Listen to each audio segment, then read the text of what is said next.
สารบ้านเฮาเล่าข่าวม่วน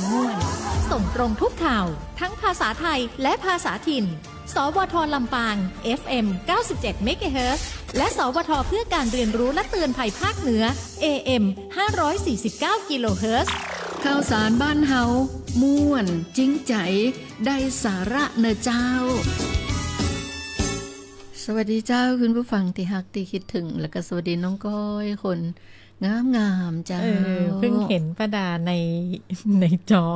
ตะกี้ก็ไปปรับมุมกล้องมันก็เลยดูป้าดาไปอยู่บนเพดานหน่อยเดี๋ยวก็จะ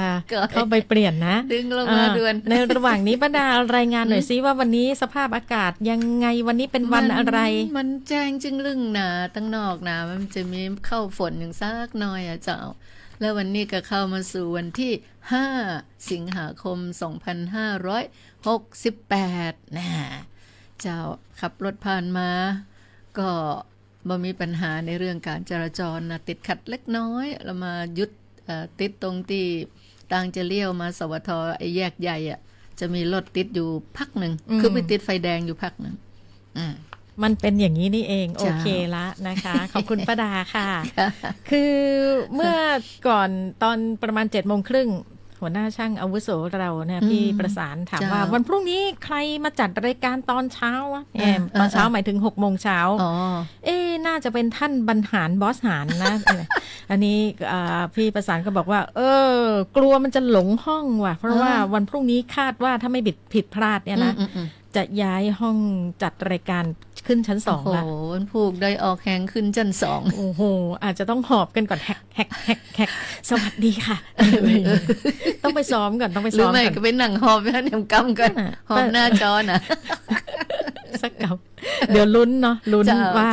เขาจะโยกย้ายกันทันหรือเปล่าเพราะว่ากำลังคนก็มีแค่คน2คนเมื่อคืนเขาก็ทำงานกันจนดึกคือช่วงที่ยุติการส่งกระจายเสียงอ่ะก็คือการทำงานของช่างเทคนิคมันจะหนักหน่อยช่วงที่เรากำลังจะเปลี่ยนผ่านจากเครื่องส่งเก่าเป็นเครื่องส่งใหม่จากห้องส่งเก่าเป็นห้องส่งใหม่คือเราไม่ได้ไปอยู่ตรงนั้นแบบถาวรนะป้าดาคือมันเป็นชั่วคราวช่วงที่เขาจะมาสร้างห้องตรงนี้ไงแต่มันก็หลายเดือนอยู่มั้งก็บอกแล้ว180 วัน180ขึ้นคันไดหนองโปงเลยก็ดีแล้วมันจะได้ออกกำลังกายไปด้วยเอาอย่างก็สลิงป้าจะโหนขึ้นเอาใช่ไหมสำหรับป้าดาคนเดียวนะคนอื่นมันมีแฮงอยู่เหรอป้าดาต้องมาให้เร็วขึ้นมาสัก7 โมงก้าวขึ้นบันไดแล้วก็พักก่อน50 นาทีพูดถึงเมื่อก่อนป้าดาเคยขึ้นไปใช่ไหมบนนั้นไม่ค่อยนะจริงอ่ะแล้วปกติตอนที่มาจัดรายการสมัยช่อง8อ่ะไม่ได้ตรงนั้นเหมือนไม่ค่อยได้อ่ะจำไม่ได้มากกว่าน่าจะจำไม่ได้มากกว่าตัวก็เองก็บอกกันตรงๆนะทีมงานอีกหลายชีวิตไม่เคยขึ้นไปข้างบนเลยนะคะแล้วก็ตอนที่เขาทำความสะอาดนะถือว่างานช้างมากๆเลยโอ้ยกี่10 ปีแบบมันขี้ฝุ่นมันตอนเนี้ย60 ปีแล้วก็หัวเรี่ยวหัวแรงนี่ก็ต้องชื่นชมเลยว่าที่ร้อยตรีอาทิตย์เพราะว่าเป็นหนุ่มน้อยที่สุดละนะคะก็เขาก็คาดหวังนะคะนอกนั้นก็เท่าแฉลแก่ฉลาดเป็นพี่เปิงที่สุดแต่หัวหน้าประสานนี่ยังไงก็จะต้องขึ้นไปดูอย่างเมื่อคืนนี้ท่านก็ต้องคอยดูด้วยความจริงบอกว่าเริ่มตั้งแต่ 19:00 น.ก็ได้มั้งหมายถึงการโยกย้ายบางสิ่งบางอย่างอย่างเงี้ยค่ะแล้วก็น้องอาทิตย์บอกว่าขอ 20:00 น.ก็แล้วกันเนี่ยนะแล้วก็เขาก็อยู่กันทั้งคืนอย่างเงี้ยเล่าให้คุณผู้ฟังได้ฟังกันของการทำงานนะมันจะแบบนั่งโต๊ะสบายไปใจนะค่ะแล้วก็บ่อยครั้งเวลาจัดรายการอยู่เนี่ยมันจะมีเสียงดังป้งป้งปังปังเขากำลังทำงานกันอยู่ปรับปรุงสถานที่โดยเฉพาะในช่วงกลางคืนที่ก็จัดรายการอยู่เขาก็ทำงานกันก็ดีมีเพื่อนไงก็ดีก็ถึงบอกออกอากาศไปไงว่าเสียงที่คุณได้ยินอยู่เนี่ยก็คือให้รู้นะว่าก็มีความสุขนะอย่างน้อยๆก็มีเพื่อนในช่วงกลางคืนด้วยไม่ใช่ว่าใครกับโม่เนี่ยตั้งพุทธขึ้นมาจากพื้นสุดท้ายก็บอกแล้วว่าขึ้นมาปุ๊บขอหวยทันทีอะ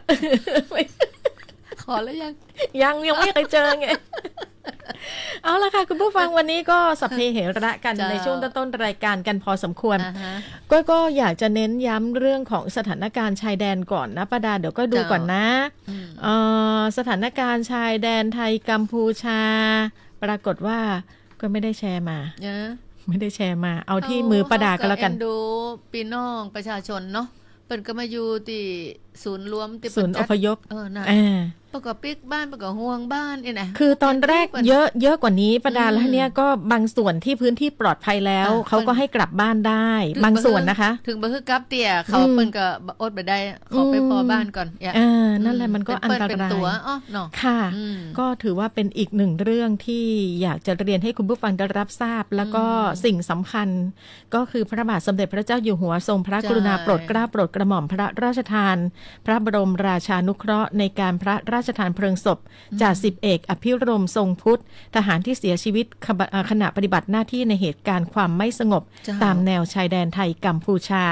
เมื่อวานที่วัดเนรมิตวิปัสสนาอำเภอด่านซ้ายจังหวัดเลยค่ะพลเอกวสุเจียมสุขผู้ช่วยผู้บัญชาการทหารบกเป็นประธานในพิธีพระราชทานเพลิงศพจ่าสิบเอกอภิรมย์ทรงพุทธสังกัดกองพันทหารราบที่8กรมทหารราบที่3ซึ่งเสียชีวิตขณะปฏิบัติหน้าที่ในเหตุการณ์ความไม่สงบตามแนวชายแดนไทยกัมพูชานะคะในโอกาสนี้นางสาวจิราพรสินธุไพรรัฐมนตรีประจำสำนักนายกรัฐมนตรีแล้วก็ยังมีทั้งสสจังหวัดเลยนะคะ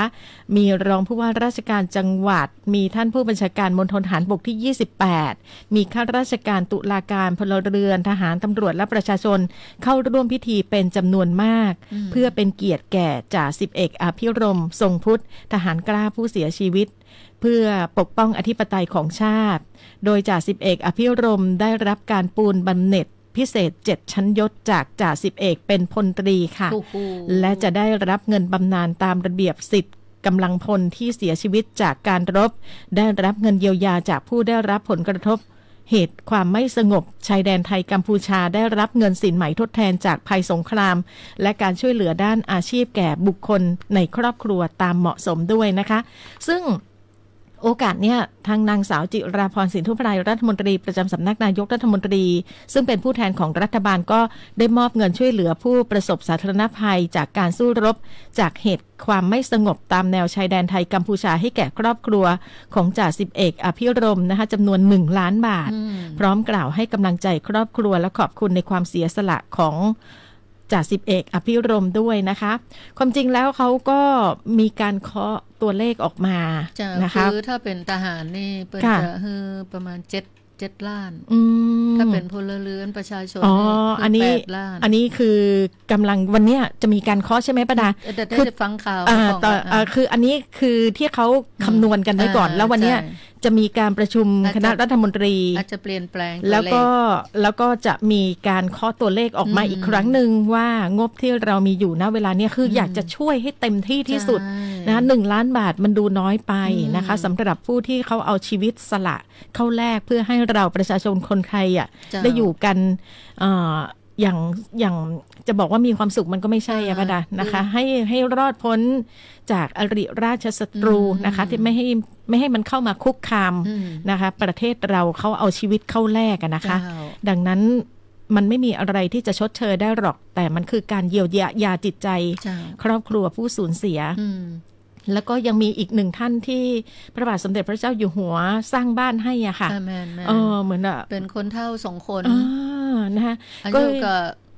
80 ปลายแล้วนะก็ไม่แน่ใจแล้วก็คุณลุงก็87แล้วนะคุณลุงก็เหมือนกับว่าพอเขาก็ไปสัมภาษณ์ก็คุณลุงก็บอกว่าลูกก็ไม่ต้องเป็นห่วงพ่อกับแม่มีบ้านอยู่แล้วนะลูกเห็นแล้วก็น้ำตาจะไหลนะคะก็เป็นเอาชีวิตสละเข้าแลกค่ะแล้วก็ด้วยน้ำพระราชฤทัยของพระบาทสมเด็จพระเจ้าอยู่หัวนะคะก็อยากจะให้ครอบครัวที่อยู่ข้างหลังเนี่ยนะคะได้มีชีวิตที่ดีขึ้นนะคะหมู่บรรดาเจ้าสัวหรือว่าคนมีเงิน100 ล้าน1,000 ล้าน10,000 ล้านนั่นยังออกมาจ่วยของเนาะปล่อยเขามันเป็นสิทธิ์มันเป็นเงินเขาป้าดาเอาไว้เรานะคอยดูนะถ้าเกิดว่าก็ถูกรางวัลที่1นะไม่เชื่อให้ก็ได้ถูกสิมีอยู่6 ล้านนั่นแหละก็จะทุ่มเต็มที่เหมือนกันมีเป็น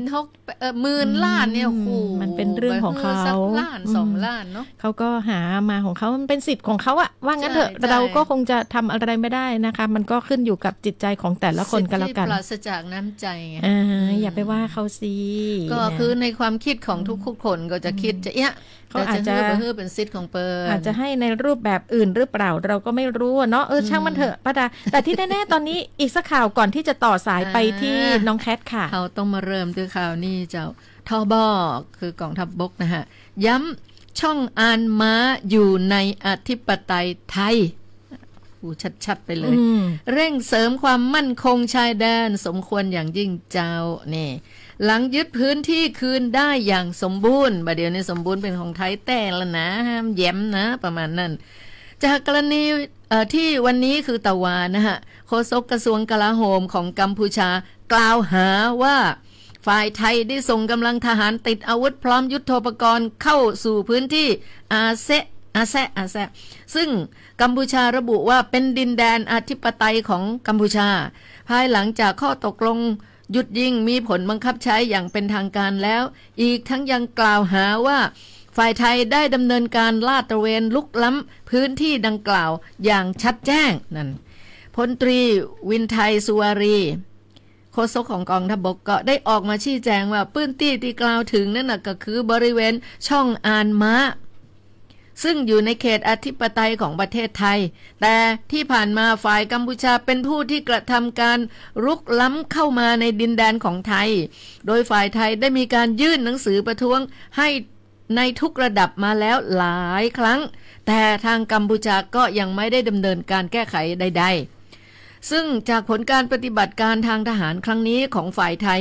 สามารถยึดและควบคุมพื้นที่ได้โดยสมบูรณ์จึงได้ดำเนินการเสริมสร้างความมั่นคงและจัดระเบียบพื้นที่ใหม่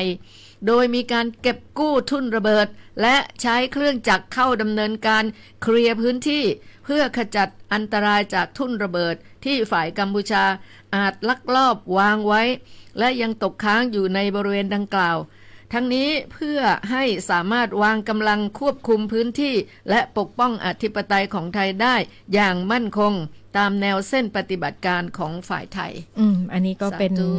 อีกหนึ่งเรื่องที่ยืนยันให้พี่น้องประชาชนได้รับรู้ว่าพื้นที่ตรงไหนเป็นเขตแดนของเราและตอนนี้เราก็ยังสามารถรักษาไว้ได้นะคะเอาละค่ะตอนนี้นำทุกท่านเข้าสู่ช่วงนี้กันก่อนค่ะช่วงพยากรณ์อากาศและเตือนภัยรายวันโดยสวท.เพื่อการเรียนรู้และเตือนภัยภาคเหนือ 8:16 น.นะคะต่อสายไปที่น้องแคทค่ะสวัสดีเจ้าสวัสดีเจ้าสวัสดีค่ะน้องแคทขาวันนี้ท้องฟ้าสดใสมากๆอีก1วันแต่ได้ข่าวนะว่าจะมีฟ้ามีฝนเข้ามามันมีกระทบถึงบ้านเราหรือเปล่าหรือไม่อย่างไรเชิญเลยค่ะเจ้าก็ทักทายคุณผู้ฟังนะเจ้าทักทายป้าดาทักทายพี่ก้อยนะเจ้าก็มาถึงช่วงนี้ก็แน่นอนนะเจ้าเป็นประจำที่เราจะมาอู้เอ่ยกันกับการคาดการณ์นะเจ้าเรื่องของฝนฟ้าเนาะก็เหมือนที่เราได้เล่ากันไปนะเจ้าว่าตั้งแต่ในสัปดาห์นี้เนี่ยก็จะมีวัน2วันนี้เนี่ยที่ฝนฟ้าเนี่ยอยู่ที่ประมาณร้อยละแค่ 40% เองนะเจ้าแต่ว่าวันพุ่งไปนี่ก็เพิ่มขึ้นมาแหมน้อย1ละนะเจ้าซึ่งก็ยังคงต้องติดตามกันเป็นระยะรายวันนะเจ้ามาพอกันในวันนี้นะเจ้า5สิงหาคมเนาะก็ภาคเหนือนะเจ้ามีฝนฟ้าคะนองร้อยละ40ของพื้นที่กับมีลมกระโชกแรงในบางแห่งนะเจ้าซึ่งอาจจะทำให้มีฝนตกหนักบริเวณจังหวัดเชียงรายพะเยาและก่อนหน้าเนาะแต่ว่าก็ยังอยู่ในห่วงของร้อยละ40เนี่ยนะแต่มันอาจจะมีบางพื้นที่ที่อาจจะทำให้มีฝนฟ้าเกิดขึ้นได้นะเจ้าและก็ทางเหนือตอนลุ่มนั้นก็ร้อยละ30นะเจ้าส่วนหน้าเกาะบริเวณจังหวัดตากกับมีลมกระโชกแรงในบางแห่งเนาะก็ต้องบอกว่าวันนี้ที่เพิ่มเติมคือจากเดิมที่เฮาว่ามีฝนเล็กน้อยอย่างนี้เนาะหรือไม่ค่อยมีนะจ๊ะแต่วันนี้ก็จะหันว่ามีฝนฟ้าคะนองกับมีลมกระโชกแรงและก็ฝนตกหนักในบางแห่งนะเจ้าแต่อู้ถึงลำปางเฮาวันนี้เนี่ยพื้นที่ที่อาจจะมีฝนปานกลางได้ในโซนสีเหลืองเนี่ยนะเจ้าก็จะมีอยู่4อำเภอเจ้าก็ตอนนี้จะไปที่แจ้โฮมงาวเมืองลำปางและเกาะแม่เมาะนะเจ้าซึ่งเปิ้นก็เตือนไปเนาะว่าอาจจะมีฝนฟ้าคะนองและก็อาจจะมีลมกระโชกแรงขึ้นได้นะเจ้าดังนั้นก็ฝากติดตามส่วนอำเภออื่นๆก็เป็นสีเขียวนะเจ้าเล็กน้อยถึงบ่ค่อยมีตะไดเนาะดังนั้นก็ต้องติดตามพยากรณ์อากาศอย่างใกล้ชิดกันต่ออยู่นะเจ้าค่ะเชิญเลยค่ะน้องแคทต้องมีอะไรเพิ่มเติมแน่นอนมี2เรื่องนะเจ้าเรื่องแรกก็คือวันก่อนที่เฮาในรายการเนาะอู้ถึงเรื่องของโดรนเนาะแล้วก็ ช่วงเนี้ยในรายการตามพี่ก้อยกับป้าดาก็ได้มีการถึงเรื่องของโดรนเป็นประจำอยู่ละนะจ๊ะแต่ช่วงก่อนเนี่ยก็มีหลายท่านก็มีคอมเมนต์เข้ามาในรายการเนาะว่าแล้วอย่างคนที่เปิ้นรับจ้างโดรนแบบพ่นยาอย่างเนี้ยที่จะแล้วที่เฮาหันเปิ้นมีการสอบถามเข้ามาเนาะว่าจะได้ดีเปิ้นรับงานบ่ได้เปิ้นบินบ่ได้ละกานะเจ้าถ้าจะได้เนาะในช่วงนี้ล่าสุดตะวันนี้เปิ้นก็มีการเชิญชวนเกษตรกรและก็ผู้ใช้งานโดรนเกษตรช่วงนี้ถึงแม้ว่าเปิ้นจะขอความร่วมมือบ่ให้ขึ้นบินดังนั้นจะได้โอกาสในช่วงนี้ไปขึ้นทะเบียนนะเจ้าผ่านระบบ UAS Portal นะเจ้าก่อนเริ่มการอนุญาตให้บินโดรนแถมเตือนหนึ่งเนาะดังนั้นท่านที่เป็นเกษตรกรนะเจ้าผู้ใช้งานโดรนเกษตรทุกท่านเข้าร่วมเป็นส่วนหนึ่งของการยกระดับมาตรฐานความปลอดภัยและการส่งเสริมการใช้เทคโนโลยีโดรนเพื่อการเกษตรอย่างยั่งยืนก็ขอให้เกษตรกรและผู้ใช้งานโดรนเกษตรทุกรายนะเจ้าทำการขึ้นทะเบียนตัวโดรนและก็ขอให้ผู้ที่มีคุณสมบัติครบถ้วนทำการขึ้นทะเบียนผู้บังคับโดรนผ่านระบบ UAS Portal เนี่ยนะเจ้าซึ่งสามารถเข้าไปในเว็บไซต์ของเปิ้นได้เนาะซึ่งเปิ้นก็รองรับทั้งแอปพลิเคชัน iOS และก็ Android นะเจ้าอันนี้ทางด้านของอากาศยานนะเจ้าเปิ้นก็ได้มีการแจ้งข่าวมาเนาะว่าจะได้แล้วช่วงนี้ถึงแม้เปิ้นจะขอความร่วมมือให้มีการขึ้นบินโดรนทุกชนิดทุกประเภททั้งนั้นในกลุ่มภาคการเกษตรก็ใช้โอกาสช่วงนี้เผื่อว่าใครยังบ่ได้ไปขึ้นทะเบียนบ่ได้ไปทำเรื่องทำราวอย่างนี้เจ้าก็ไปทำได้ในช่วงนี้เลยซึ่งเน้นอันนึงก็คือว่ามีการเรียกเก็บค่าธรรมเนียมหรือค่าใช้จ่ายจากการขึ้นทะเบียนนะเจ้าถ้าเกิดมีใครมาอู้ว่ามีการขึ้นทะเบียนแล้วก็มีการเก็บสตางค์อย่างเนี้ยอันนี้บ่ใช่ข่าวจริงนะเจ้าก็การขึ้นทะเบียนผู้บังคับโดรนและการขออนุญาตทำการบินทางการเกษตรอันนี้เป็นแจ้งมาล่าสุดเลยเมื่อตะวันนี้นะเจ้าค่ะยังมีแล้วก็อันนึงวันพุธตะกี้ว่าฤกษ์งามยามดีนะเจ้าวันพุธนี่เปิ้นจะเป็นคนชั้นสูง คนชั้นสองก่อนแล้วกันค่ะคนชั้นสองเนาะ ก็วันพุธนี้จะมีไปแถวห้านวันพุธนี้จะมีไปร่วมการประกวดผ้าลายพระราชทานผ้าลายสิริราชภัตราภรณ์นะเจ้าและงานหัตถกรรมระดับจังหวัดลำปางซึ่งเปิ้นไปจัดที่โรงแรมรีเจนต์ลอดนะเจ้าในเวลา 10 โมงซึ่งก็ได้ไปทำหน้าที่พิธีกรทำละก็เลยว่าอาจจะไปแจมนิดๆหน่อยๆเนาะในช่วงเมื่อเช้าจะไปปฐมฤกษ์ถ้าเกิดเปิ้นได้ขึ้นจันบนแต่นี่นะจะขออันเตลขึ้นใดไปโดยป้าดาครับเนาะพยุงค่ะต้องพยุงป้าดาขึ้นไปหรือถ้าเกิดว่ายังไม่เสร็จสับก็สามารถที่จะมาห้องส่งปกติตอนนี้ได้เลยนะคะตกลงว่าวันพรุ่งนี้มาสดเนาะถ้าไม่ผิดพลาดนะเจ้าแต่ว่าบักก้าไปใช้เวลาเปิ้นนักหนาเพราะว่าพี่ก้อยกับป้าดานี่เปิ้นก็มีเวลากันหน้านะเจ้าแต่ก็วันพรุ่งนี้มีงานแถมงานนึงที่มีความสำคัญเนาะก็เลยว่าอยู่ใกล้ที่สวทพอดีก็อาจจะไปตัวเป็นๆเพราะจะอู้กับป้าดาแล้วเอาง่ายๆพูดจะบ่ได้อู้กับป้าดาไม่เคยได้พูดเนาะโอเคดังนั้นวันพรุ่งนี้ถ้าไม่ผิดพลาดเราเจอกันแบบตัวเป็นๆนะค่ะวันนี้ขอบคุณน้องแคทนะคะค่ะสวัสดีค่ะเห็นไหมหลากหลายประเด็นนอกเหนือไปจากพยากรณ์อากาศและเตือนภัยรายวันแล้วก็ยังมีสิ่งละอันพละน้อยนะคะเกร็ดเล็กเกร็ดน้อยมาฝากให้คุณได้ฟังกันด้วยค่ะช่วงพยากรณ์อากาศและเตือนภัยรายวันโดยสวท.เพื่อการเรียนรู้และเตือนภัยภาคเหนือพูดถึงเรื่องของโดรนกันสักหน่อยป้าดาอย่างที่บอกว่าตอนนี้เขาห้ามบินและโดยเฉพาะบริเวณชายแดนเนี่ยมันมีแต่จะเป็นบินโดรนเกษตรก็ไม่ได้สักโดรนแต่ที่น้องแคทพูดเมื่อสักครู่นี้ก็คือให้ลงทะเบียนก่อนต้องลงเนี่ยช่วงเวลาที่มันห้ามเนี่ยไปลงทะเบียนใช่ค่ะอย่าไปต้องตามกฎหมายอย่าไปละเลยเพิกเฉยนะคะเพราะว่ามันจะเสี่ยงตังค์นะแต่บ้านเราเนี่ยนะขอบอกเลยว่าจุดที่จะบินโดรนได้เนี่ยโดยเฉพาะในตัวเมืองนี่ยากมากสังเกตนะเวลาเราถ่ายทอดสด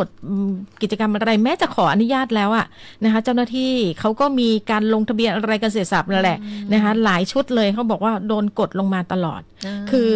คือทางท่าอากาศยานเราค่อนข้างเข้มงวดแต่แปลกนะไปที่ภูเก็ต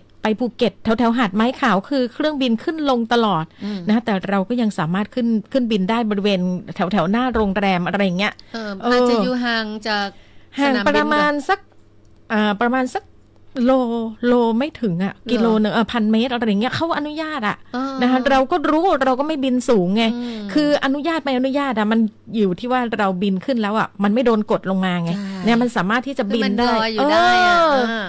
อันนี้ก็แปลกดีเหมือนกันเนี่ยบางทีเราทำงานไงกฎหมายเดียวกันแต่วิธีปฏิบัติเนี่ยความเข้มงวดอาจจะแตกต่างกันนะทั้งที่ท่าอากาศยานภูเก็ตนี่เป็นท่าอากาศยานนานาชาตินะคือทางนู้นอาจจะเป็นเพราะว่ามีคนใช้โดรนเยอะไงใช่อาจจะเป็นพื้นที่ท่องเที่ยวไหม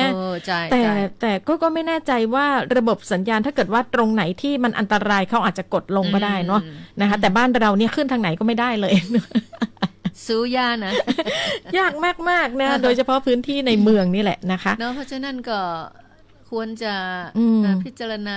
คือมีพ่องอ่ะเนาะเพราะว่าบ้านเราเที่ยวบินมันก็ตอนนี้ก็แค่2 เที่ยวยัง2 เที่ยวนั่นแหละก็คือ2 สายการบินนะคะแล้วเดี๋ยวเดือนตุลาคมนี่เหลือ1 สายการบินแล้วดูซิเขาจะเพิ่มอะไรหรือเปล่าขึ้นเครื่องบินกับนี่นะแล้วบางท่านบอกว่าเฮ้ยในช่วงกลางคืนป้าดาเห็นแสงไฟอยู่นะมันน่าจะเป็นโดรนแต่มาผ่านบ้านเรามาอะไรอย่างเงี้ยแล้วเราจะรู้ได้อย่างไรว่ามันใช่โดรนหรือเปล่าป้าดาสังเกตเป็นไหมไม่ได้ดูไม่รู้เรื่องโดยเฉพาะในช่วงกลางคืนเนาะแล้วไม่คิดว่าบ้านเราจะมีโดรนบินนั่นแหละนะคะแต่เวลาเราเห็นเขาจัดงานเวลาเขาใช้โดรนบินขึ้นแล้วก็เก็บภาพอะค่ะที่มันไม่ใช่ในพื้นที่ตัวเมืองก็ยังสามารถทำได้ในช่วงกลางคืนบางท่านอาจจะยังไม่เคยเห็นถ้าเป็นสมัยก่อนเราไม่รู้จักไอ้โดรนเนี่ยเราก็จะเข้าใจเฮ้ยมนุษย์ต่างดาวหรือเปล่าวะเฮ้ยมันมาจ้องหน้าเราใช่หลายเรื่องเลยเขาก็เลยให้คำแนะนำมาโดยกองทัพอากาศไทย Royal Thai Air Force นะคะเขาบอกว่าความแตกต่างระหว่างโดรนกับเครื่องบินน่ะมันแตกต่างกันไอ้เครื่องบินมันลิบอยู่ข้างบนฟ้าไกลๆนู่นแหละ 2-3 แต่บางที10,000 กิโลมั้งไม่ถึงป้าดานอกโลกแต่เครื่องบินใหญ่คือ10,000 กิโลไม่ใช่ละไม่รู้เราก็เดาไม่ถูกแล้ว10 กิโลนี่โอเคอยู่ความรู้ทางนี้ไม่มีสัก10 กิโลนี่โอเคอยู่แต่10,000 กิโลแต่มันลืมไงพูดถึงโดรนเนี่ยนะขณะบินเนี่ยสังเกตง่ายๆแล้วมันจะแตกต่างจากเครื่องบินก็คือมันจะเห็นดวงไฟ4 จุดด้วยกันนะคะก็คือหัวกับท้ายตรงที่เป็นขาของมัน4 ขามันจะติดที่ขาของมัน4 ขาเป็นสีแดงสีเขียวหรืออาจจะเป็นสีอื่นก็ไม่รู้อันนี้สังเกตง่ายๆคือจะมีดวงไฟอยู่4 จุดนะคะแล้วแดงกับเขียวนี่แหละมันจะสามารถลอยตัวนิ่งอยู่ในอากาศได้อยู่ที่จุดเดียวมันก็จะหมุนใบพัดของมันนะแต่ถ้าเป็นเครื่องบินเนี่ยนะคะมันก็จะมีแค่3 จุดก็คือปีกมัน2 ข้างแล้วก็หางแค่นั้นแหละนะคะขณะบินของเครื่องบินเนี่ยเราจะเห็นไฟ3 จุดค่ะแล้วมันก็จะกระพริบแล้วมันไม่สามารถที่จะลอยนิ่งอยู่บนฟ้าได้นะเครื่องบินยังทำไม่ได้เปลืองอย่างเปลืองน้ำมันดังนั้นค่ะหากใครพบเห็นโดรนต้องสงสัยหรือพฤติกรรมผิดปกติคือไม่ว่าจะเป็นพื้นที่ไหนในประเทศก็ตามนะคะเพราะว่าเรายังต้องรักษาความมั่นคงและความปลอดภัยไว้เราไม่รู้ว่าจะมีใครเข้ามาโจมตีพื้นที่ใดพื้นที่หนึ่งตอนนี้เราพุ่งเป้าอาจจะแฝงตัวเข้ามาสมมติมาถึงลำปางเลยนะสมมตินะมาถึงลำปางแล้วฮะจะบินต้องลำปางนี่แหละเขาไปคิดว่าคนลำปางเนี่ยแต่ที่จริงอาจจะไม่ใช่ดังนั้นน่ะคือเราไม่ได้สร้างความแตกตื่นแต่แค่ยกตัวอย่างเฉยๆนะคะป้าดาแค่ยกตัวอย่างเฉยๆว่ามันอาจจะเข้ามาพื้นที่ใดก็ได้และตอนนี้เขาห้ามบินไงจนถึงวันที่15 สิงหาคมดังนั้นท่านจะอ้างว่าโดนเพื่อการเกษตรอะไรไม่ได้เลยนะคะถึงวันที่15อาจจะมีขยายเพิ่มอีกก็ได้ต้องรอฟังเนาะรอฟังกันอีกครั้งหนึ่งนะคะถ้าท่านพบเห็นโดรนหรือว่าพฤติกรรมผิดปกติของกลุ่มใดกลุ่มหนึ่งก็ตามบางทีมันแฝงตัวมาในรูปแบบต่างๆนะคะท่านสามารถที่จะแจ้งได้ที่สายด่วนความมั่นคง1374ค่ะและกรณีที่พบใกล้พื้นที่กองทัพอากาศบางทีมีโดรนเข้ามาแฝงตัวดูซิเฮ้ยเครื่องบินกริปเพนหน้าตานอกจากเครื่องบินแล้วมันมีอาวุธอะไรอีกว่าอะไรอย่างเงี้ยอาจจะใช้โดรนนี่แหละนะคะในการตรวจจับต่างๆเก็บภาพด้วยนะคะถ้าอยู่ในพื้นที่ใกล้กับกองทัพนะคะก็สามารถที่จะแจ้งได้ที่025345461อันนี้เป็นศูนย์ยุทธการภาคพื้นกองทัพอากาศ ก็พูดหมายเลขโทรศัพท์เร็วก็รู้ตัวท่านเข้าไปที่เพจ Facebook กองทัพอากาศไทยRoyal Thai Air Force ค่ะก็เป็นเรื่องราวที่เป็นความรู้ด้วยแล้วเราทุกคนช่วยกันได้ด้วยจดเบอร์โทรศัพท์นี่นะพี่น้องเขาอยู่บ้านไม่ได้นั่งเขียนเลขอะ1 2 3 4 5 6 7 8 9 10นี่นะพยายามเขียนให้ไวขึ้นอ่ะ1 2 3 4 5เขียนไวๆเลยยังเขาบอกไปนะอยู่ก็ต้องทำกรรมนี่นะมาแล้วสักทีไม่ว่ากันเพราะว่าบางทีนะมันช้าแต่ถ้าเกิดว่าเราใช้สมองบ่อยๆอย่างป้าดาว่าน่ะเราต้องฝึกไงเพราะว่าป้าดาก็เดินทางมาถึงจุดนี้แล้วก็ยังสามารถที่จะคล่องแคล่วได้อยู่จะคิดว่ามันอายุตั้ง80ปลายอย่างมันถึงจ้ากะไม่ใช่ต้องฝึกเอาใช่ค่ะสมองถ้าไม่ได้ฝึกก็เหมือนกับมีดที่ไม่ได้รับมันก็จะทื่อแบบนั้นแหละขี้อย่างก็ขี้เต่าไม่ใช่ขี้เลื่อยค่ะดังนั้นใกล้จะถึงช่วงของการเกษียณอายุราชการแล้วนะคะหลังจากยุติการทำหน้าที่รับใช้หลวงแล้วเนี่ยอย่าลืมดูแลตัวเองให้ดีที่สุดนะคะบางคนนี่ปล่อยเลยตามเลยเลยนะนั่งอยู่กับบ้านแล้วนั่งเศร้าลูกก็แบบมีเนี่ยดูแลเลยมันมีเงินเดือนมันก็มาส่งอย่าไปนั่งคิดไม่ต้องหัดใช้สมองคิดเชิงสร้างสรรค์นะคะวางแผนท่องเที่ยวนี่ก็ถนัดมากเลยเหมือนกันคือมันสามารถไงป้าดามันทำให้สมองเราได้คิดวางแผนเฮ้ยมันอยู่ตรงนั้นนี่มันใกล้กับตรงนั้นจะต้องไปยังไงเดินทางยังไงไปถึงแล้วจะต้องอะไรพักโรงแรมไหนอะไรเงี้ยเตรียมสตังค์เท่าใดนั่นแหละนะคะคืออันนี้คือยกตัวอย่างเช่นกันคุณผู้ฟังชื่นชอบเรื่องใดลองวางแผนเรื่องนั้นๆดูอันนี้เขาไม่ได้หมายทุกคนนะเขาหมายถึงคนที่เป็นแบบคิดอย่างนี้นะมันสมองเขาไปเลยนะใช่เนี่ยโดยเฉพาะช่วงหลังเกษียณบางคนคือยังบอกตรงๆยังยึดติดกับอำนาจวาสนาอยู่นะคะพอหลังผ่านพ้นวันที่30กันยายนนี้ปุ๊บเนี่ยวันที่1ปุ๊บเนี่ยทุกสิ่งทุกอย่างมันคืนกลับสู่อากาศหมดเลยนะไอ้คืนสู่อย่างดีอะไรอ่ะสมบัติผลัดกันชมคนอื่นเอาไปละหัวโขนถอดออกมาได้แล้วนะคะบางคนยังรับไม่ได้แล้วก็เดินไปไหนก็หวังว่าเขาจะมายกมือพี่นอพี่เทาสังเกตได้เลยตอนที่ท่านอยู่ในอำนาจวาสนาท่านดีหรือไม่ดีคนรู้สึกกับท่านอย่างไรตอนหลังเกษียณนี่แหละท่านจะรู้ละว่าเขารู้สึกกับท่านอย่างไรเขาบดีโลแต่ก็อย่างว่าแหละแต่ละคนก็อาจจะคิดแตกต่างกันมีคนรักมีคนชังเป็นเรื่องปกติจังนะปูเนี่ยโอ้ยนะหลงอำนาจนะจังมันขนาดแต่เวลาเกษียณละเขาก็ยังเขาเอ็นดูเขาก็ยังไหวอยู่เขาเอ็นดูก็มีเหมือนกันนะคะนี่แหละค่ะก็คือสิ่งที่มันเป็นสัจธรรมของชีวิตนะคะเราไม่ค่อยได้พูดคุยกันเรื่องของวันเวลาที่ใกล้เกษียณเหลืออีกไม่ถึง2 เดือนแล้วนะคะเอาละค่ะยังมีประเด็นที่น่าสนใจอื่นๆอีกมากมายถึง2 เดือนนี่เขานึกถึงแม่ทัพภาคที่2อ่ะนั่นนะท่านยังดูหนุ่มอยู่เลยอ่ะท่านอยู่ได้5 ปียังสบายเลย คือหน้าตาคือไม่ได้มีความเหี่ยวย่นหน้าตายังตึงแล้วก็เวลาตอบคำถามบุคลิกของท่านก็คือท่านคิดนิ่งก่อนแล้วก็ตอบมาไม่ได้เยอะไม่ได้พูดน้ำท่วมทุ่งอย่างเราไงป่ะพูดแล้วก็เอาเข้าประเด็นเลยบุคลิกนิ่งเวลาจะปลอบโยนผู้ที่ครอบครัวสูญเสียอย่างเงี้ยก็ยืนอยู่นานๆแล้วก็สุดท้ายก็โอบกอดอย่างเงี้ยคือไม่ได้อยู่ๆเข้าไปกอดเขาเป็นผู้หญิงอย่างเงี้ยเนาะเขาก็จะไปโอบที่เอวก่อนได้ก็คงไม่ได้กอดคือคงแตะค่ะคือท่านเป็นสุภาพบุรุษไงนะคะบางทีเนี่ยก็ว่าการที่เราสูญเสียใครคนใดคนหนึ่งไปสิ่งสำคัญก็คือการที่จะรับให้คนรับรู้ความรู้สึกของเราตรงนั้นซึ่งเราไม่รู้หรอกจริงๆป้าดาถึงแม้ว่าเราบอกว่าเราเข้าใจนะแต่ไอคนที่สูญเสียจริงๆอ่ะมันดิ่งมันลึกแค่ไหนเราไม่รู้จริงๆดังนั้นเขาบอกว่าให้กอดนะคะมากอดอะไรเงี้ยมันส่งพลังให้กันและกันแต่ไม่ใช่ว่ากอดสุ่ม4สุ่ม5ไงเนาะเป็นผู้หญิงสาวมันก็ไม่ได้ผู้หญิงสาวเปิ้นก็คงบ่กล้ากอด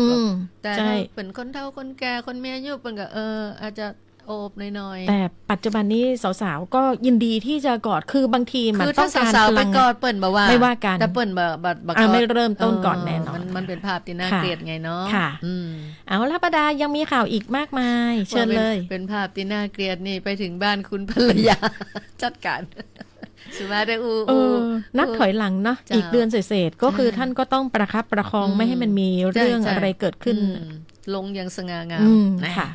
มาเรื่องแรกที่เราจะนำเสนอก็คือเป็นเรื่องที่ทางกระทรวงสาธารณสุขค่ะ ระบุความเสียหายโรงพยาบาลจากสถานการณ์ชายแดนไทยกัมพูชาเบื้องต้นเนี่ยมูลค่ารวมค่าเสียหาย285ล้านบาทก่อนนะค่ะมันเหมือนมันหนักแต่มันก็เยอะนะอยู่ๆเฮาต้องมาเสียเงินถึง285ล้านน่ะอันนี้เฉพาะสาธารณสุขนะอย่างอื่นเฮาไม่ได้อู้ถึง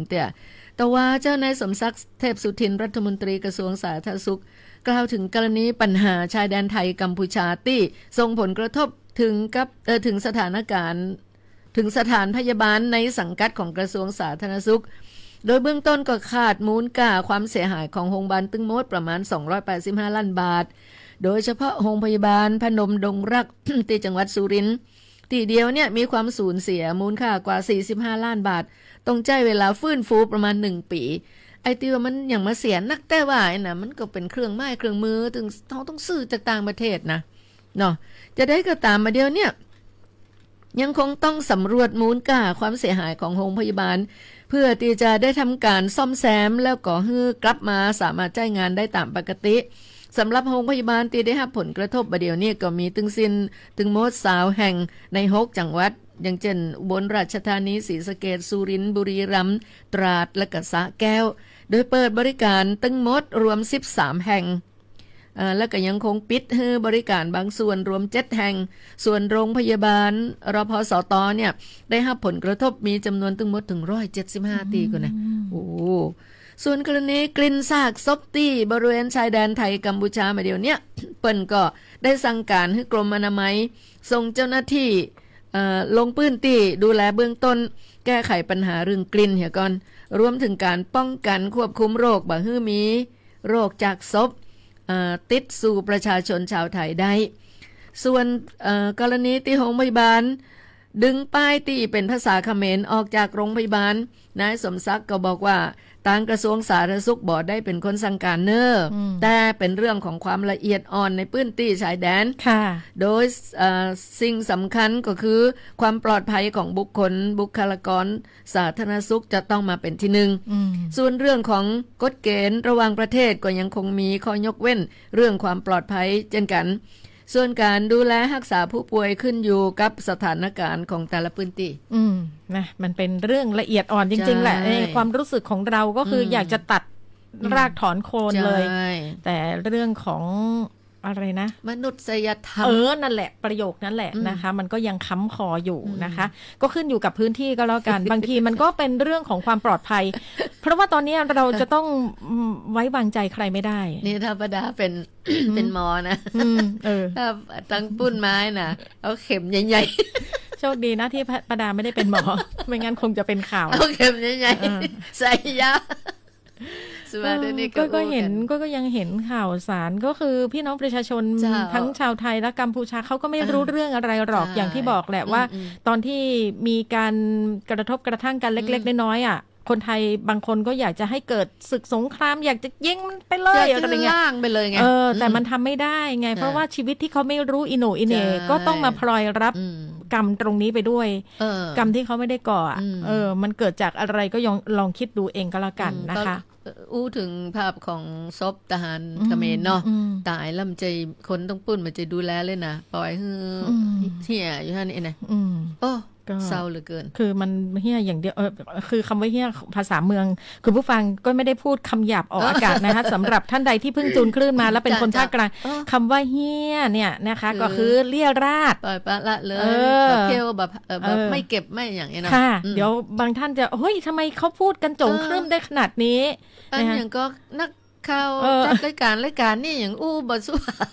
มาใส่เส้นนั่นเนี่ยภาษาถิ่นค่ะคำว่าเฮียจัดลาดอย่างเงี้ยนะอย่างนี้เป็นต้นไปกันใหญ่เลย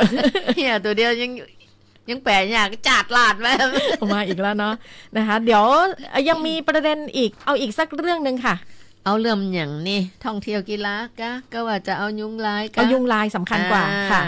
ระวังยุงลายพาหะนำโรคชิคุณกุนยา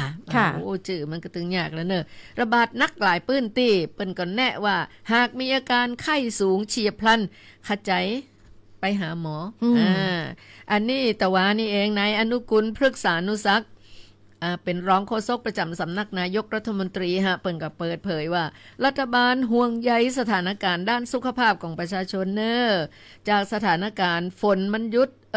ฝนมันชุกอย่างต่อเนื่องครอบคลุมหลายพื้นที่ก็ส่งผลก่อให้เกิดสภาพอากาศติดชื้นแฉะแล้วก็มีแอ่งน้ำท่วมขังทำให้มีพาหะของโรคจากยุงสามารถที่ขยายพันธุ์แล้วก็แพร่กระจายได้นักขึ้นในหลายพื้นที่แล้วก็ในช่วงหน้าฝนโดยปัจจุบันก็พบว่ามีการแพร่ระบาดของโรคปวดข้อยุงหลายอีกค่ะปวดข้อยุงหลายหรือชิคุนกุนย่าแล้วก็ในพื้นที่5จังหวัดอย่างเช่นเชียงใหม่บึงกาฬเลยหนองคายลำพูนบ่มีลำปางเฮาภาคเหนือหนักนะเนี่ยเชียงใหม่ลำพูนเลยเชียงใหม่ลำพูนนายอนุกุลก็บอกว่าการระบาดของโรคชิคุนกุนย่าเป็นโรคที่สามารถพบได้ทุกเพศทุกวัยแต่มักจะได้พบได้บ่อยในกลุ่มนักเรียนในวัยทำงานตอนต้นเนื่องด้วยโรคที่เกิดจากอาการติดเชื้อไวรัสชิคุนกุนย่าเป็นเชื้อไวรัสที่อยู่ในตระกูลอย่างนี้โตกาวิเลดวิไลวิลาเดอย่างหัวอ่านเป็นภาษาอังกฤษเนี่ยโดยมียุงลายสวนแล้วก็ยุงลายบ้านแบ่งเป็นตึงอยู่สวนอยู่บ้านเป็นพาหะนำโรคก็สามารถพบได้ทั่วไปตึงในเมืองและก็ชนบทอีกทั้งจากพฤติกรรมของยุงลายที่มักจะออกหากินและก็ชุกชุมในช่วงกลางวันทำให้กลุ่มละอ่อนนักเรียนที่ออกมาเล่นนอกบ้านหรืออยู่โรงเรียนมีโอกาสเสี่ยงสูงในการติดโรคอีกทั้งผู้ติดเชื้อชิคุนกุนย่ามีการถ้ากำลังต้องอยู่โรคดังกล่าวก็ยังสามารถถ่ายทอดไปยังลูกในต้องตัวเองดูน่ากลัวในช่วงฤดูกาลที่มีฝนตกชุกถือเป็นช่วงอันตรายสำหรับทุกบ้านทุกพื้นที่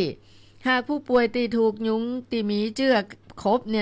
เชื้อไวรัสจะมีระยะฟักตัวก่อนที่จะเริ่มอาการคือ 3-7 วันโดยผู้ป่วยจะมีอาการไข้ขึ้นสูงเฉียบพลันเลยมีอาการปวดข้อปวดข้อแล้วก็มีบวมตัวแล้วก็ปวดกล้ามเนื้อปวดศีรษะและคลื่นไส้ตาแดงหลายอาการแล้วก็ยังมีผื่นตัวซึ่งอาการมักจะหายภายในช่วงระยะเวลา1สัปดาห์แต่ยกเว้นอาการปวดข้อและกล้ามเนื้อซึ่งอาจจะรุนแรงและมีอาการต่อเนื่องเป็นเวลาหลายเดือนหรือหลายปีขึ้นอยู่กับสภาพร่างกายของแต่ละคนไงว่าจะมีภูมิต้านแค่ไหนนะคะเป็นเรื่องที่มันเกิดขึ้นในช่วงฤดูนี้ด้วยนะคะอย่ามองข้ามนะเพราะว่าเรามัวแต่สนใจข่าวสารชายแดนไทยกัมพูชาเดี๋ยวก่อนวันนี้มีความหลากขึ้นมาบ้างแล้วสำหรับเนื้อหาเรื่องอื่นๆนะคะจากเพจโซเชียลต่างๆนะคะที่ตัวก็เองก็พยายามที่จะเรียบเรียง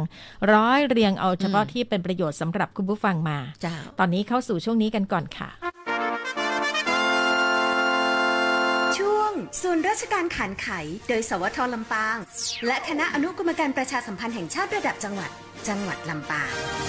ส่วนราชการขันไขวันนี้มี3เรื่องเรื่องแรกเอาที่ประดาก่อนประดาจะเล่าให้คุณผู้ฟังเป็นเรื่องของความชื่นอกชื่นใจนะธงไตรรงค์โบกสะบัดกลางใจคนไทยและเหล่าทหารผ่านศึก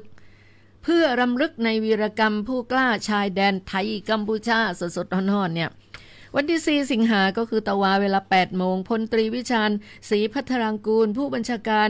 มณฑลทหารบกที่32หัวหน้าสำนักงานสงเคราะห์ทหารผ่านศึกเขตลำปางเป็นประธานกิจกรรมรวมพลังปกป้องแผ่นดินและสดุดีนักรบผู้กล้าชายแดนไทยกัมพูชาณบริเวณหน้ากองบัญชาการมณฑลทหารบกที่32พร้อมนี้มีคณะผู้บังคับบัญชาหน่วยทหารในพื้นที่กำลังพลสมาคมแม่บ้านทหารบกสาขามณฑลทหารบกที่32ชมรมสายใจไทยจังหวัดลำปางทหารผ่านศึกในพื้นที่และพนักงานสำนักงานสงเคราะห์ทหารผ่านศึกเขตลำปางร่วมกิจกรรมในโอกาสนี้ผู้บัญชาการมณฑลทหารบกที่32หัวหน้าสำนักงานสงเคราะห์ทหารผ่านศึกเขตลำปางได้กล่าวถึงกิจกรรมจัดขึ้นเพื่อรำลึกถึงดวงวิญญาณของทหารหารและประชาชนผู้เสียชีวิตจากเหตุการณ์ปะทะบริเวณชายแดนไทยกัมพูชาตั้งแต่วันที่24กรกฎาคมที่ผ่านมา ต่อจากนั้นร้อยเอกศักดิ์ชัยหงส์ใจศรีได้กล่าวสดุดีพร้อมรำลึกถึงวีรกรรมอันกล้าหาญของบรรดาทหารตระเวนชายแดนและอาสาสมัครทหารพรานโดยเฉพาะทหารกล้าจำนวน15นายที่พลีชีพเพื่อทำรงไว้ซึ่งอธิปไตยแห่งชาติและศักดิ์ศรีของผืนแผ่นดินไทยพร้อมอธิษฐานขอให้ดวงวิญญาณของวีรบุรุษเหล่านั้นไปสู่สุคติและขอให้ทหารที่ยังปฏิบัติภารกิจอยู่แนวหน้าปลอดภัยและกลับคืนสู่อ้อมกอดของครอบครัวโดยสวัสดิภาพภายหลังคำกล่าวสดุดีเสียงเงียบสงัดปกคลุมทั่วบริเวณเมื่อผู้ร่วมพิธียืนไว้อาลัยเป็นเวลา1 นาทีเพื่อแสดงความเคารพอย่างสูงสุดแด่เหล่าวีรชนทหารกล้าอีกครั้งพร้อมเชิดชูเกียรติแห่งความเสียสละของนักรบผู้กล้าที่ยืนหยัดปกป้องผืนแผ่นดินไทยอย่างไม่หวั่นเกรงอันตรายช่วงสุดท้ายของกิจกรรมผู้ร่วมพิธีและลูกหลานเยาวชนจากศูนย์พัฒนาเด็กเล็กค่ายสุรศักดิ์มนตรีได้ร่วมกันร้องเพลงชาติไทยเพลงข้าคือทหารผ่านศึกและเพลงความฝันอันสูงสุดท่ามกลางบรรยากาศแห่งความภาคภูมิใจและโบกธงชาติไทยด้วยความศรัทธาและจงรักภักดีเสมือนเป็นคำมั่นว่าจะยืนหยัดเคียงข้างพร้อมส่งกำลังใจให้ผู้ปฏิบัติหน้าที่มีความภาคภูมิใจและปลอดภัยรวมทั้งรักษาอธิปไตยของชาติไว้ให้อยู่คู่ลูกหลานตลอดไปนี่คือเหตุการณ์สำคัญที่เกิดขึ้นเมื่อวานในระหว่างที่เรานั่งจัดรายการยังบอกว่าเสียดายที่เราไม่มีโอกาสได้ไปร่วมแต่เราเห็นภาพข่าวไงเห็นแล้วเขาก็โอ้โหปลื้มนะเป็นปลื้มคุณผู้ฟังหลายท่านก็ไม่มีโอกาสได้ไปร่วมเช่นเดียวกันเราก็นำภาพเหตุการณ์ที่เกิดขึ้นเมื่อวานมาเรียรันให้คุณผู้ฟังได้รับรู้ร่วมกันนะคะเอาล่ะอีก2เรื่องแรกก็คือเทศบาลนครลำปางร่วมกับโรงพยาบาลมะเร็งลำปางและมูลนิธิศูนย์มะเร็งลำปางขอเชิญร่วมกิจกรรมคัดกรองมะเร็งเฉลิมพระเกียรติฟรีค่ะในวันพฤหัสบดีที่21สิงหาคม 8 โมงเช้าถึงบ่าย 2 โมงที่อาคารศูนย์นันทนาการสร้างสรรค์หรือว่าโฮงละกรนี่บ่ได้นะป้าดาที่โฮงละกรวันที่21สิงหาคมโดยจะมีการคัดกรองมะเร็งสำคัญ6โรคและรับบริจาคเลือดด้วยเขาจะแบ่งเป็น7ฐานแรกก็คือมะเร็งปากมดลูกเขาจะมีการตรวจมะเร็งปากมดลูกด้วยตัวเองอันนี้คุณสุภาพสตรีทั้งหลายค่ะโดยเฉพาะผู้หญิงที่ไม่ได้ตรวจคัดกรองมะเร็งปากมดลูกในระยะเวลา1 ปีที่ผ่านมานะคะอย่างตัวก็เองนี่เมื่อปีที่แล้วไอแบบที่มันสูงสุด5 ปีอยู่ได้5 ปีเจ็บตัวครั้งเดียวอันนี้เราก็ไม่ต้องไปละฐานที่2มะเร็งตับค่ะป้าดาตับมะเร็งตับก็คือเขาจะตรวจคัดกรองไวรัสตับอักเสบ B และ C เฉพาะคนที่ไม่เคยตรวจคัดกรองไวรัสตับอักเสบ B และ C มาก่อนฐานที่3ก็คือมะเร็งลำไส้นี่ก็จะต้องตรวจหาเลือดที่แฝงในอุจจาระเฉพาะกลุ่มอายุ50 ปีขึ้นไปหรือกลุ่มที่มีอาการขับถ่ายผิดปกติอะค่ะฐานที่4มะเร็งเต้านมก็คือการตรวจเต้านมโดยแพทย์นะคะและการ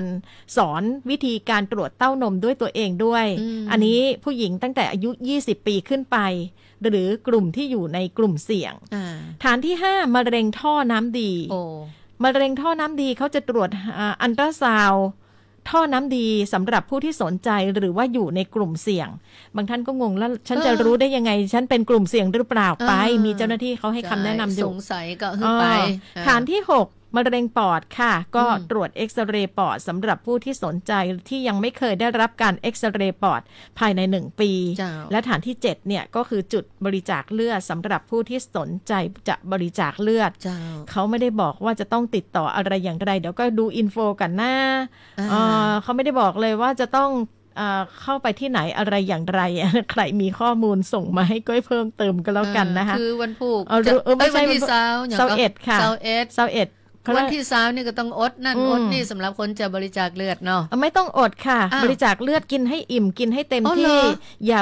ต้องงดแอลกอฮอล์เฉยๆนะคะแล้วก็นอนหลับให้เพียงพอค่ะนะคะไม่ต้องอดอะไรทั้งนั้นนะแล้วก็เรื่องของการตรวจมะเร็งต่างๆก็ไม่จำเป็นต้องอดอาหารอะไรเลยเพราะว่าไม่ได้ตรวจหาไขมันนะคะแล้วเดี๋ยวถ้าเกิดว่าก็มีข้อมูลเพิ่มเติมอย่างไรแล้วเดี๋ยวก็จะนำมาเรียนให้คุณได้รับทราบอีกหลายวันเนาะค่ะเขาไม่ได้บอก รายละเอียดเลยว่าจะต้องอะไรอย่างไรเฉพาะกลุ่มไหนไม่มีรายละเอียดแบบนั้นเหมือนคิดว่าเปิ้นฮู้กันละ เอาละค่ะยังอีกเรื่องนึงตอนนี้ก็ถึงเวลาที่เราจะต้องช่วยกันระดมกำลังละผลหมากรากไม้ถูกมากปีนี้ป้าดาเห็นอกเห็นใจสำนักงานพาณิชย์จังหวัดลำปางจัดกิจกรรมรณรงค์บริโภคผลไม้ภายใต้ชื่องานไทยฟรุตเฟสติวัลครั้งที่2ระหว่างวันที่6ก็คือวันพรุ่งนี้6 ถึง 8 สิงหาคมที่ลานจอดรถห้างบิ๊กซีสาขาลำปางโดยสหกรณ์การเกษตรเพื่อการตลาดลูกค้าทกส.ชุมพรจำกัดชื่อย่อของเขาก็คือสกต.ชุมพรผลไม้คืออะไรป้าดา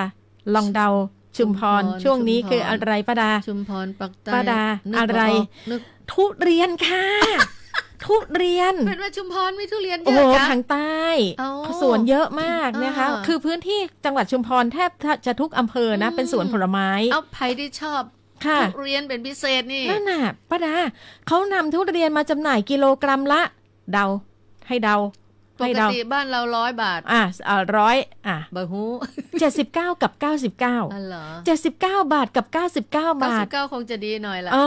อันนี้ต้องไปดูด้วยตัวท่านเองนะคะเพื่อช่วยเหลือกลุ่มเกษตรกรสหกรณ์การเกษตรวิสาหกิจชุมชนหรือสถาบันการเกษตรอื่นๆผู้ปลูกผลไม้ในฤดูกาลให้เขาได้มีช่องทางการจำหน่ายผลผลิตมากยิ่งขึ้นเป็นการเพิ่มทางเลือกในการซื้อผลไม้ในฤดูกาลให้กับประชาชนได้ซื้อผลผลิตคุณภาพในราคาส่งตรงจากแหล่งผลิตค่ะเป็นการรณรงค์กระตุ้นการบริโภคผลไม้ในตลาดและเพื่อบรรเทาปัญหาด้านการตลาดและราคาผลไม้ในช่วงผลผลิตออกสู่ตลาดที่มันกระจุกตัวมากนะคะโอ้โหป้าดาย้ำอีกครั้งนะ6 ถึง 8 สิงหาคมที่ลานจอดรถห้างบิ๊กซีสาขาลำปางอีก 2-3 วันเองก็วันพรุ่งนี้แล้ววันนี้วันที่5วันพุธถึงวันศุกร์นี้ค่ะวันพุธเนาะ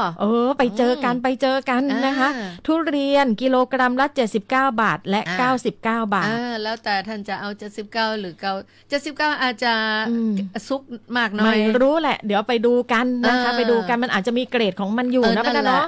แล้วก็ทุเรียนใต้ไม่ธรรมดานะพอถึงเวลาก็ทุเรียนอะไรก็กินน่ะบอกตรงๆโดยเฉพาะกินฟรีแล้วก็เขาก็จะมีเสน่ห์มีเอกลักษณ์ของเขาอยู่เหมือนกันสำหรับทุเรียนใต้ไปเลยพี่น้องคือ1 กิโลคงไม่พอเดี๋ยวเราจะมาประชาสัมพันธ์กันทุกวันเลยนะคะเพื่ออะไรเพราะว่าเขามาจากชุมพรนะป้าดาแล้วก็ราคาถูกแค่ขนาดเนี้ยได้กำเงินปิกบ้านของเนาะนะเป็นการกระจายนะคะคิดว่าพี่น้องลำปางไปกันแป๊บคุณหนาฝาข้างแน่แล้วถ้าเกิดว่าวันพรุ่งนี้ใครไปมาแล้วก็เล่าให้เราได้ฟังกันบ้างนะคะและนี่คือเรื่องราวดีๆนำเสนอกันในช่วงนี้ค่ะช่วงศูนย์ราชการขานไขโดยสวท.ลำปางและคณะอนุกรรมการประชาสัมพันธ์แห่งชาติระดับจังหวัดลำปาง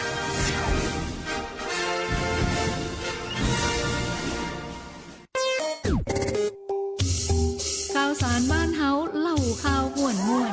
ส่งตรงทุกข่าวทั้งภาษาไทยและภาษาถิ่นสวท.ลำปาง FM 97 MHz และสวท.เพื่อการเรียนรู้และเตือนภัยภาคเหนือ AM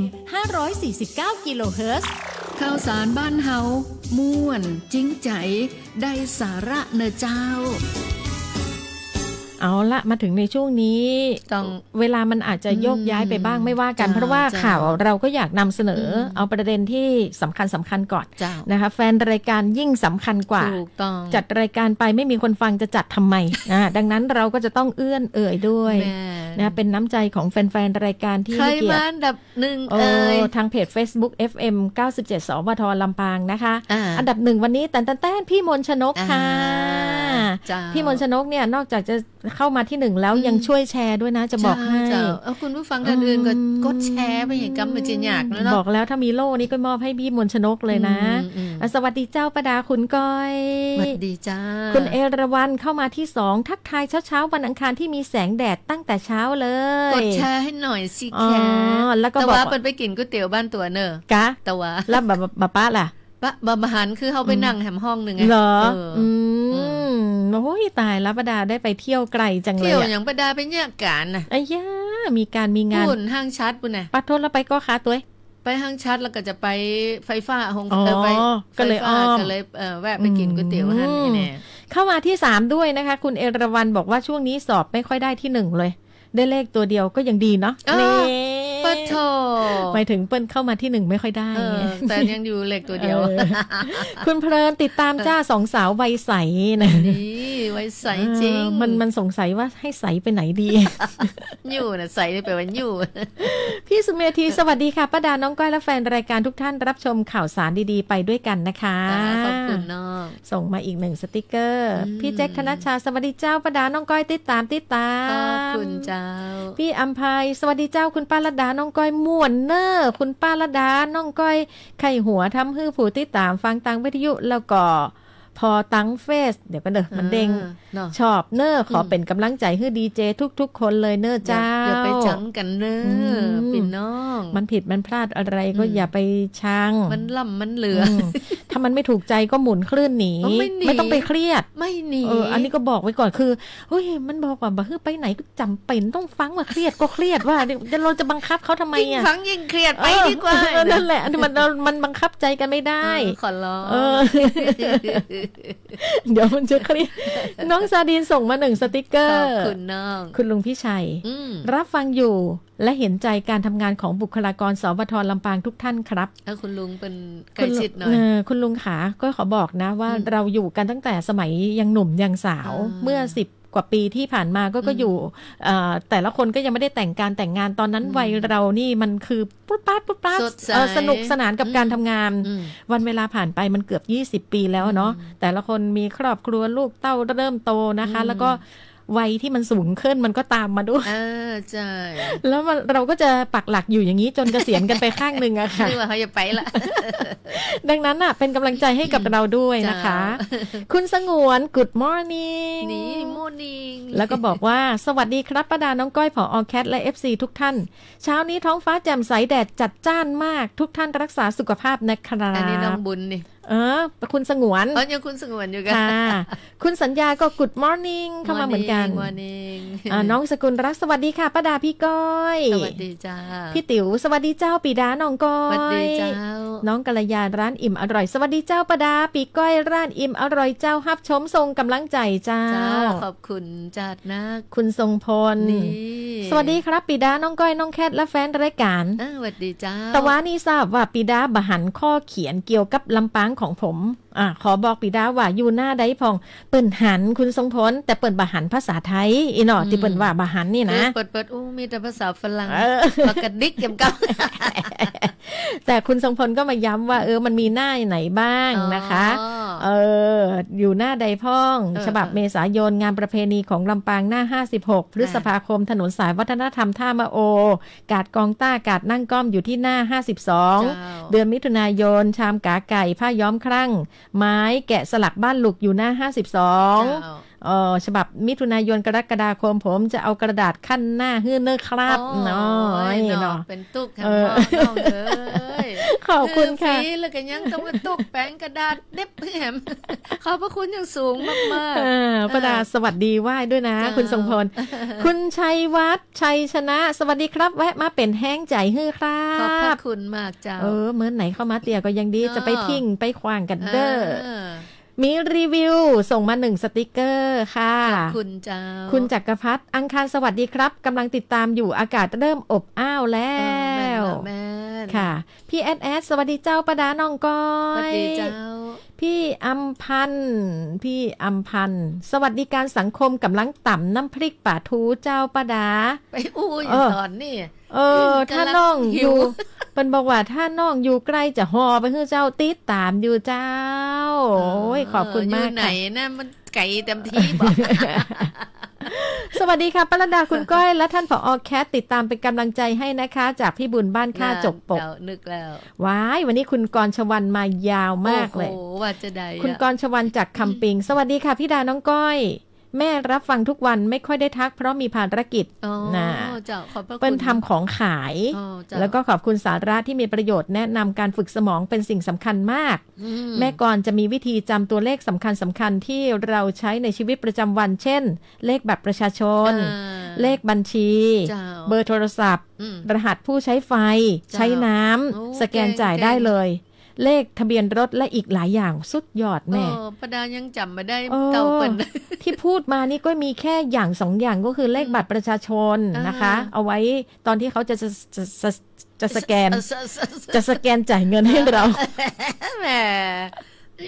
สองอย่างออกเนี่ยบอกเคยจำไม่จำแล้วก็หมายเลขโทรศัพท์มือถือสองอย่างเนี่ยเอาไว้ให้เขาสแกนเงินเข้าให้เราเหรอโอ้ยมีรายได้หลายทางคุณเอราวัณถามว่าป้าดาไปสาขาไหนมาครับนี่วะก๋วยเตี๋ยวลุงเรืองติดตัวเองไปกินแต่ว่าเนี่ยไปเกาะค้าก่อนไม่ใช่บ้านเป้าอ่ะบ้านเป้าคนละสาขากันเนาะคุณเอราวัณเหยคนละตีกันนี่นะคุณเอราวัณว่าอีกก็จะได้เข้าใจก็นึกว่าเปิ่นไปถึงก็ค้าปุ้นอีกว่ะใจถึงขนาดแวะไฟฟ้าเนาะแล้วก็แวะออกมากินบันเปาค่ะทั้งหมดนี้คือช่วงเวลาของรายการข่าวสารบ้านเฮากาดนั่งก้อมเปิดทำการพิเศษค่ะ9 ถึง 12 4 วันต่อเนื่องเลยนะคะกาดนั่งก้อมปกติเขาเปิดวันเสาร์และวันอาทิตย์แต่ครั้งนี้วันที่9ตั้งแต่วันเสาร์10วันอาทิตย์11หยุดไม่ใช่หยุดพิเศษและ12วันแม่4วันเขาเปิดต่อเนื่องเลยพี่น้องอย่าลืมไปอุดหนุนกันอากาศดีๆแบบนี้ฝนจะตกไม่ตกที่นั่นพร้อมค่ะหมดเวลาวันพรุ่งนี้เจอกันใหม่สวัสดีค่ะสวัสดีเจ้าสถานีวิทยุกระจายเสียงแห่งประเทศไทยและเครือข่ายทั่วประเทศ